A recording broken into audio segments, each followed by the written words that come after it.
May bago sa cholesterol, mainit-init pa. March, lumabas po ang bagong guidelines tungkol sa cholesterol. Galing ito sa AHA. Doc, ano yung AHA? American Heart Association at ACC, American College of Cardiology. Ano ba yung tatlong bago sa cholesterol? Aalamin natin yan sa video na ito.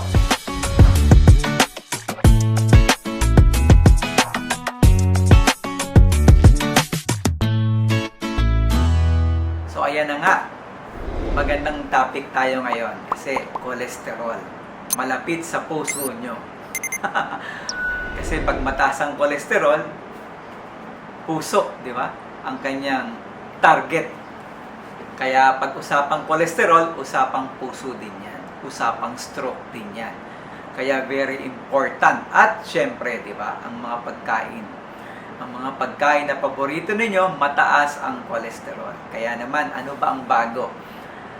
Itong March po, sa nakaraang American Heart Association Convention, ay naglabas sila ng bago sa cholesterol. At alam nyo ba, 8 years na yung naunang guidelines sa cholesterol.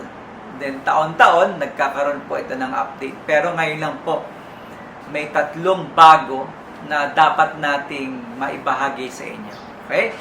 As a cardiologist, marami po akong nakikita mga pasyente at interesado din talaga sila sa level ng cholesterol nila. Okay? At hindi lang cholesterol. Pag pinag-usapan kasi ang taba, pag pinag-usapan ang bad cholesterol, kasama na dyan ang hypertension, diabetes, di ba? Sabi nga nila sa magkakadugtong na yan. Okay? Magkakadugtong na yan. Kaya dapat pag pinag-usapan mo yung isa, dami na yung iba. So ano ba yung bago?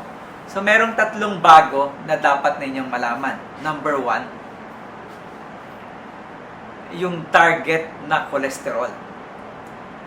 Pag ikaw ay may diabetes at may sakit sa puso, ang target natin 70 na bad cholesterol. Okay? 70. Kapag hindi ka naman high risk, ang target natin 100 na cholesterol. So madaling tandaan, 100 na cholesterol na bad LDL, 100 po ang target. Kapag may mataas ang risk ninyo, meron kang diabetes, meron kang sakit sa puso, meron kang kidney problem, kidney disease, ang target natin 70. So madaling lang, di ba? Pero may bagong category. Merong very high risk. So ano ba yung very high risk? Yung very high risk, ito po yung may nagkaroon na ng heart attack, nagkaroon na ng stroke, documented na po na talagang barado yung ugat nila at nagkaroon na sila ng atake. So, in short, secondary prevention. Kapag nagkaroon ka na ng sakit at kailangan mong gamutin, secondary prevention na yan. At ang target, hindi na po 70, 55 na. Ang LDL target, 55. Anong target? 55. So, mas mababa. So, base sa bagong guidelines, mas mababa na ang target sa mga very high-risk patients. So, puntahan po ninyo yung doktor ninyo, may scoring po niyan, at meron silang assessment na ginagawa para masagot kung ikaw ba ay high-risk o very high-risk.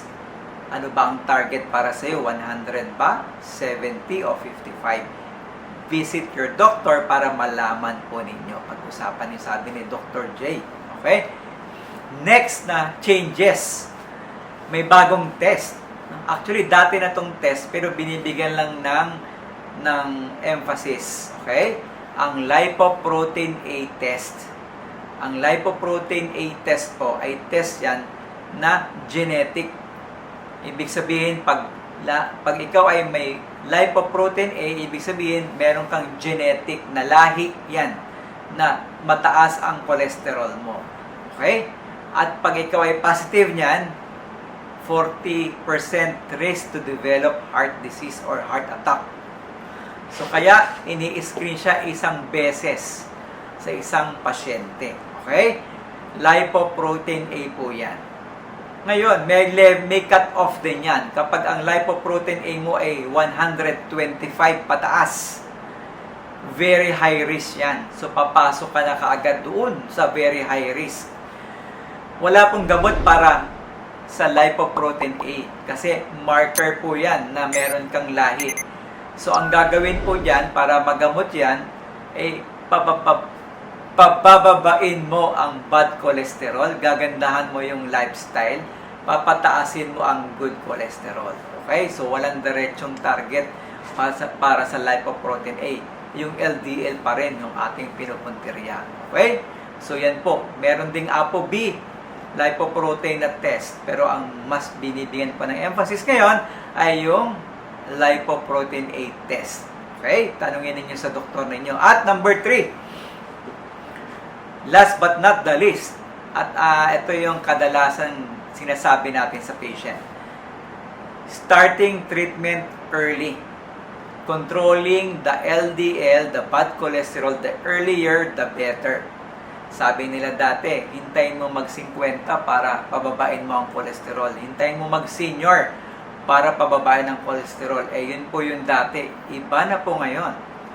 Pag ikaw ay may lahi na mataas ang cholesterol sa pamilya at marami ang nag-heart attack sa inyo, as early as 9 years old, dapat may screening na. Okay? As early as 19 years old, may screening na dapat. As early as 30 years old, may screening na kagad. Okay? Hindi na po tayo maghihintay ng life begins at 40. Hindi na tayo maghihintay ng golden years. Hindi na tayo maghihintay ng senior or dual citizenship. Hindi na tayo maghihintay na umabot ka ng 70 hanggang 80 para mag-start ng gamot sa cholesterol. We start early. Ang pinagbabasihan nito yung exposure ninyo sa LDL. Kasi nga naman, kakasabi ko lang sa pasyente ko the other day, ang mataas mong cholesterol na LDL, lalo na kung 160 pataas yan, wala ka namang mararamdaman yan. Asymptomatic yan. 100% pwede kang asymptomatic. Walang nararamdaman. Pero pag pinabayaan mo yan ng matagal na panahon, magbabara yan sa ugat ninyo. So yung matagal na exposure sa bad cholesterol, ito po yung magbibigay ng pagbabara later on in the next 5 to 10 years. So kung mataas ang cholesterol mo sa edad na 20, 30, baka pag nag-40 years old ka, barado na yan. Okay? So, start early treatment, start early monitoring, start early intervention. So, yan po yung tatlong bago ngayon sa cholesterol. And I hope nakuha na ninyo yung message. Okay? Ang gagawin na lang po ninyo, magpa-check ng inyong lipid profile, isama ang lipoprotein A, pumunta sa doktor ninyo at magtanong, pa-compute ninyo, okay? Para malaman ninyo ang risk. Para bumaba ang risk. Pag bumaba ang risk, yung tsansa na magkakaroon kayo ng cardiovascular complications tulad ng heart attack and stroke and heart failure, mas mababa. Mas gaganda ang quality of life ninyo, mas may enjoy ninyo yung old age na sinasabi natin. Okay, I hope everything is clear. Kung may mga questions kayo, pakisulat po sa chat box, sa comment section. At yung hindi pa nakasubscribe, pasuyo naman, pasubscribe naman sa ating channel. So again, kung may tanong medical o may nararamdaman, and I hope everything is clear kay Dr. J. Kung may tanong medical o may nararamdaman, ang tanong ng bayan, what to do? Dr. J. Bye.